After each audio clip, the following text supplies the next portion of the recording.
I recently made a video. It was about Journey Smollett's ex-husband trying to get her pension after the divorce. And and in the video, I was talking about Gerald Levert taking everything. And while I was watching that video on YouTube, a little thing popped up and it said "Lately" by Jodeci. And I was like, oh. So when I got done with Gerald, which was a fantastic song, I went straight to "Lately" because I haven't watched the MTV Unplugged version with Jodeci singing that song. And that whole MTV Unplugged Uptown special was amazing anyway. But for my money, that "Lately" performance, along with Maxwell's Women's Work, is probably one of the two of the top 5 performances ever on MTV Unplugged. But usually when they rank those, they usually go Nirvana, Pearl Jam, Eric Clapton.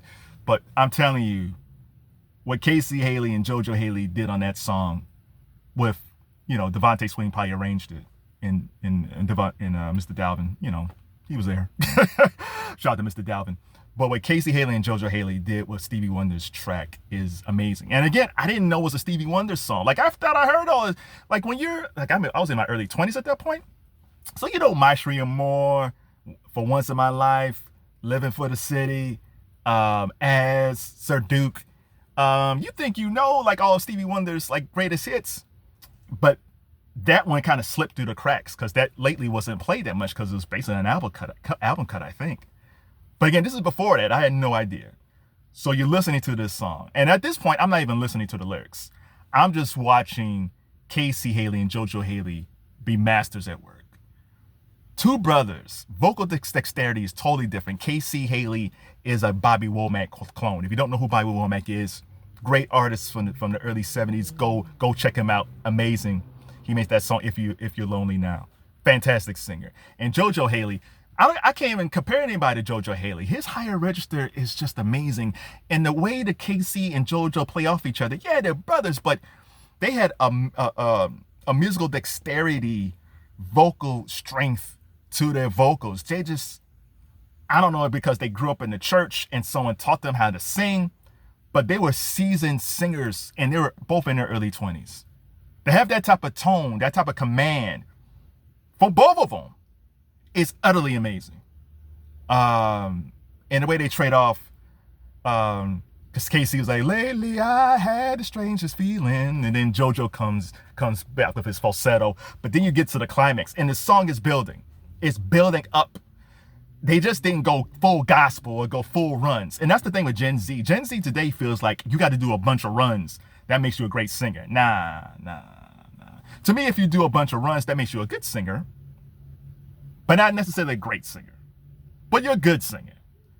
Casey and JoJo didn't even hit any runs until maybe towards the end of the song. And then we get to the climax because Casey hits that goodbye. And then JoJo sings the coldest line. The whole song is cold. You could dissect that song piece by piece. The coldest part of the song, when JoJo says, I'm a man of many wishes. I hope my premonition misses.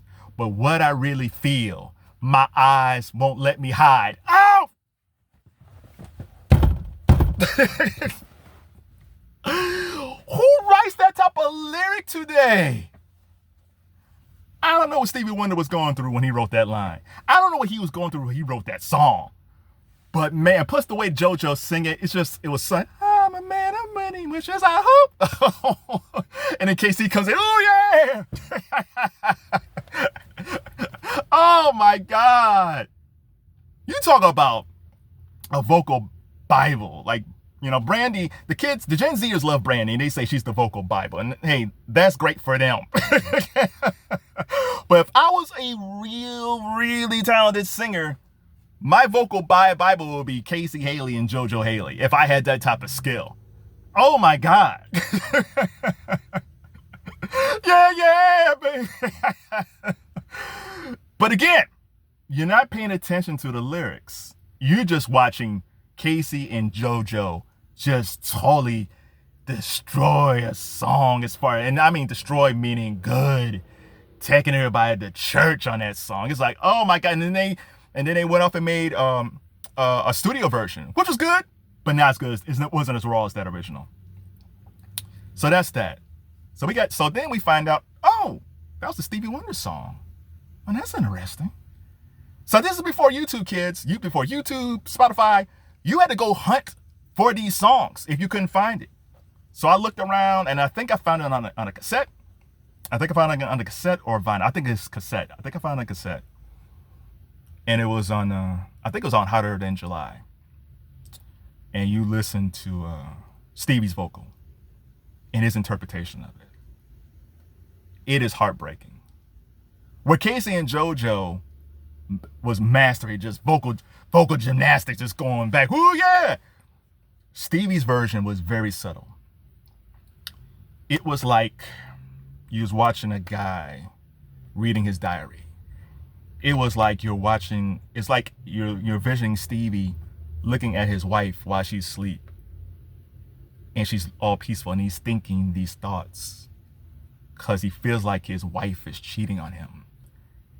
But he doesn't know. He doesn't know she's cheating. He just knows she's acting different. And I know for ladies, sometimes you guys don't think that guys have these insecurities, just like when women have these insecurities.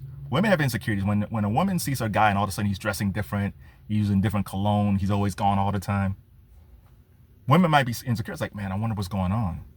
But guys have that same feeling if they feel like they're losing the person that they love.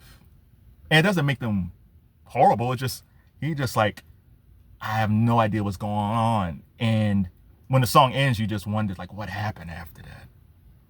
But yeah, his rendition's like, lately I had the strangest feeling. Oh. And then he holds that note towards the end saying goodbye. And it's a devastating song, man.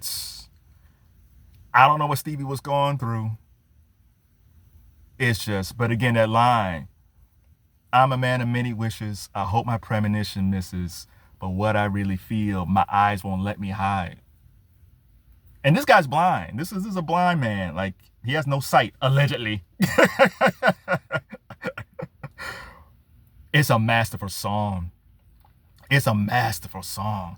And again, with Casey and JoJo, you just saw the gymnastics of their vocals and the church element of their vocals. Stevie's original rendition was very subtle. And it forced you to listen to the lyrics. And one of the things that's lost about Stevie Wonder is he can make the party songs, he can make the political songs, he can do all this stuff. But one of the most heartbreaking things about Stevie Wonder as a songwriter is you felt pain, you felt doubt, you felt worry, you felt loss. We don't have, and maybe I'm being too hard on Gen Z today. I just don't feel like in Gen Z, there's not artists who can write that caliber of music. Now, if I'm wrong, Gen Z, give me songs, lyrics, links to songs that you think are very reminiscent of the writing of Stevie Wonder. That's like lately, where you feel like, man, that is a story. And the beauty of that song, once again, in Stevie's version, there was no runs. And Stevie Wonder can do runs in his songs. He doesn't do it. Gen Z, if you're a singer in Gen Z, I know it's a different time. And you guys are the TikTok generation, and you guys love runs. And runs, if you don't know, runs like, And some people, runs used to be a thing you had in your back pocket. Whitney, Mariah, R. Kelly, Casey, and like it's just something you had in your back pocket. It's like, here, take this. But runs wasn't a thing that was out throughout the whole song. I don't like a song with a lot of runs. Because to me, if you do a lot of runs, that kind of tells me you're not a great singer. That means you're kind of hiding your vocal a little bit. There was no runs in Stevie's lately.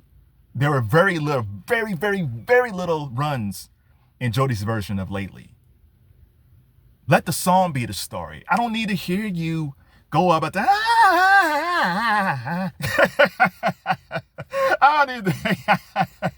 don't need that. That's okay in here and there, but I don't need that throughout the whole song for me. But again, I'm Gen X talking to Gen Z. Gen Z, you guys are totally different. But I'm just saying, our favorite artists didn't need all that. They had it in their back pocket. So what do you guys think? Whose version of Lately do you like better? Or is it a push? It's impossible to choose. And when did you find out? Let's say you only heard the Casey and JoJo version or the Jodeci version. How long was it till you found out it was done by Stevie Wonder? I saw a comment recently when I went to the Stevie Wonder version, and people said, how am I 40-something years old and I'm just learning this is a Stevie Wonder song? Ooh, yeah! Shout out to Casey and JoJo. Shout out to Devontae Swings. Shout out to Mr. Dalvin. And shout out to the greats, Stevie Wonder.